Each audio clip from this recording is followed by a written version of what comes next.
Johnny Depp, Narcissist or Empath? Part 3.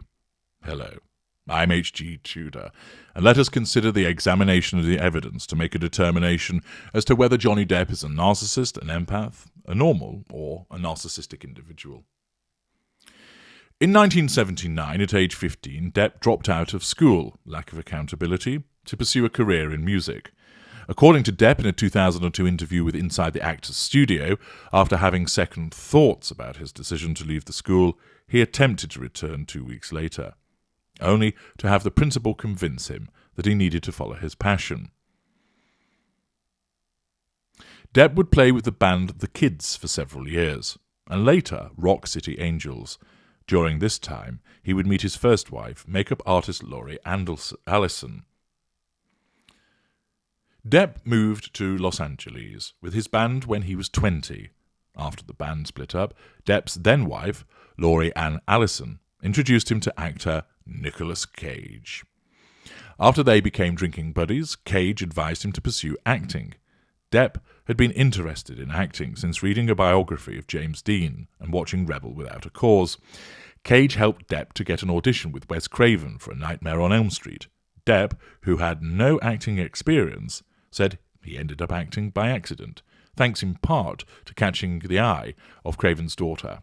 Depp landed the role of the main character's boyfriend, one of Freddy Krueger's victims. He starred as an undercover police officer in a high school operation in the Fox television series 21 Jump Street, which premiered in 1987. He accepted this role to work with the actor Frederick Forrest, who inspired him. Despite his success, Depp felt that the series forced him into the role of product. Is that a manifestation of a lack of control? Disillusioned by his experiences as a teen idol in 21 Jump Street, Depp began taking roles he found more interesting, rather than those he thought would succeed at the box office. His first film release in 1990 was John Waters' Crybaby, a musical comedy set in the 1950s. Also, in 1990, Depp played the title character in Tim Burton's romantic fantasy film Edward Scissorhands, opposite Diane West and Winona Ryder. The film was a commercial and critical success, with a domestic gross of $53 million. In preparation for the role, Depp watched many Charlie Chaplin films to study how to create sympathy without dialogue. Might this be mimicry, or just simply an acting technique? Peter Travers of Rolling Stone praised Depp's performance, writing that he artfully expresses the fierce longing in Gentle Edward. It's a terrific performance. While Rita Kempley of The Washington Post wrote that he brings the eloquence of the silent era to this part of few words, saying it all through bright black eyes and the tremulous care with which he holds his horror movie hands. Depp earned his first Golden Globe nomination for the film. Now, of course, Depp has an extensive film career, and as he started off in 1984 with The Nightmare on Elm Street, he appeared in Platoon in 1986, Arizona Dream, Benny and June, What's Eating Gilbert Grape, Ed Wood, The Brave, Donnie Brasco, The Ninth Gate, Fear and Loathing in Las Vegas, Sleepy Hollow, Chocolate, Before Night Falls, Blow, From Hell, and then, of course, in 2003, Pirates of the Caribbean, The Curse of the Black Pearl. He's appeared in The Libertine, Finding Neverland, Charlie and the Chocolate Factory, more Pirates of the Caribbean movies, Sweeney Todd, The Demon Barber of Fleet Street, Public Enemies, Alice in Wonderland, The Tourist, Rango, The Rum Diary, The Lone Ranger, Transcendence, Tusk, Black Mass, Alice Through the Looking Glass, and so forth. A comprehensive number of films. This demonstrates a considerable work ethic, which demonstrates accountability for carrying out the role. Of course, acting is very much a honeypot for narcissists. Many actors are narcissists, or at least narcissistic. Not all, of course, but many are. It provides an environment of allowing to assert control, gaining character traits, many residual benefits of fame, wealth, networks, etc., and, of course, lots and lots of fuel. And therefore it's unsurprising that so many of our kind are drawn to it. Furthermore, of course, narcissists are in effect actors. Some aren't particularly good at it, as we've seen with Amber Heard. Others are excellent at it. And it would be said that with Depp, he's certainly a memorable actor and does have a natural talent for it. That suggests that there isn't an emptiness, perhaps, that exists and that there is something genuine about his behaviours. Or alternatively, is it the fact that he's able to be such a chameleon with regard to quirky, diverse roles that is demonstrative of his narcissism?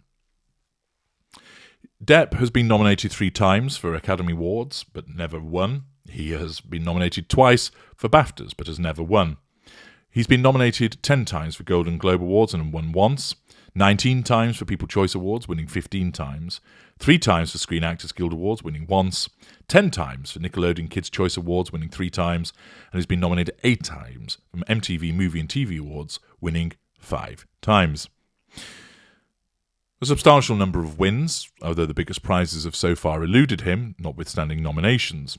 Again, this demonstrates that there is talent and that he applies himself with regard to the execution of his roles, demonstrating, it would appear, accountability.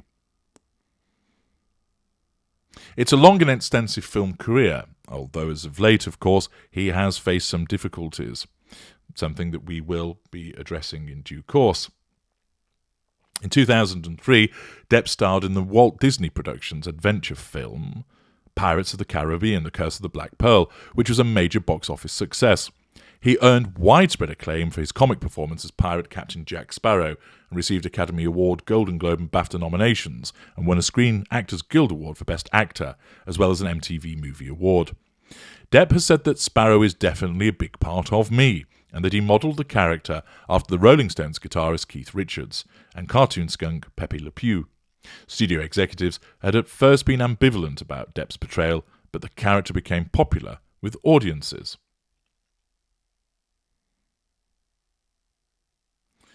In 2018, however, Depp voiced the title character Sherlock Gnomes in the animated movie Romeo and Juliet, and although it was moderately commercially successful, it was critically panned, and earned Depp 2 Golden Raspberry nominations, one for his acting and another for his fast-fading film career. Depp also experienced other career setbacks around this time, as Disney confirmed that they would not be casting him in the new Pirates installments, and he was reported to no longer be attached to Universal's Dark Universe franchise. Depp's next films were the independent dramas Waiting for the Barbarians, based on a novel by J.M. Coetzee, and Minamata, in which he portrayed photographer W. Eugene Smith, and which premiered at the 2020 Berlin International Film Festival. In November 2020, Depp resigned from his role as Grindelwald in the Fantastic Beasts franchise at the request of its production company Warner Brothers, after he lost his UK libel case against The Sun, which had accused him of being a domestic abuser. Soon after, The Hollywood Reporter called Depp persona non grata in the film industry. In March 2021, City of Lies, which was originally scheduled for 2018, was released in theatres and streaming services.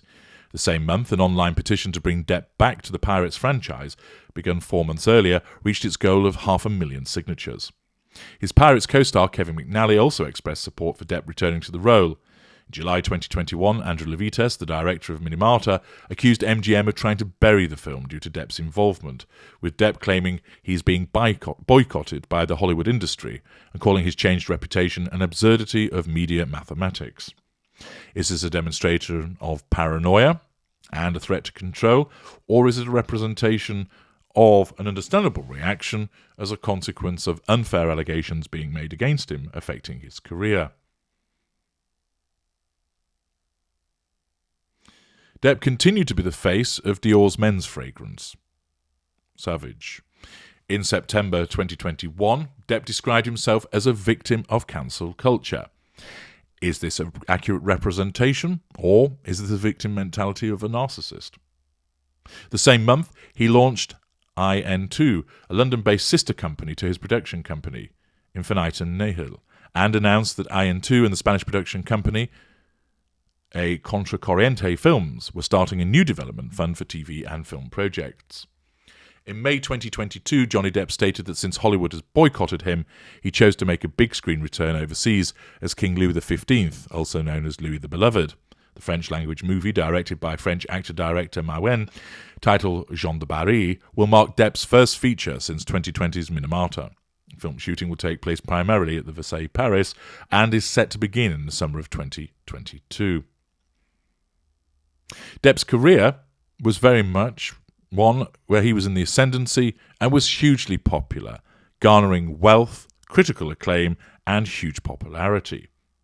The allegations against him and the loss of the libel trial in 2020 has dented this. He has, of course, made claims that he is being blackballed and unnecessarily boycotted. Do you believe that that's a victim mentality, or is that an honest response to what is happening? Rather than slink away, he has continued to work, again showing an industrious approach, which might suggest that he feels accountable in terms of ensuring that his career continues. Looking at all of this demonstrates that with his career, of course, it's a matter that was of considerable importance to him, like many people. But are there indicators there that support narcissism? We will continue to analyse this. Join me in part 4 as we make a brief mention of the Viper Room and then consider the issue of his romantic relationships.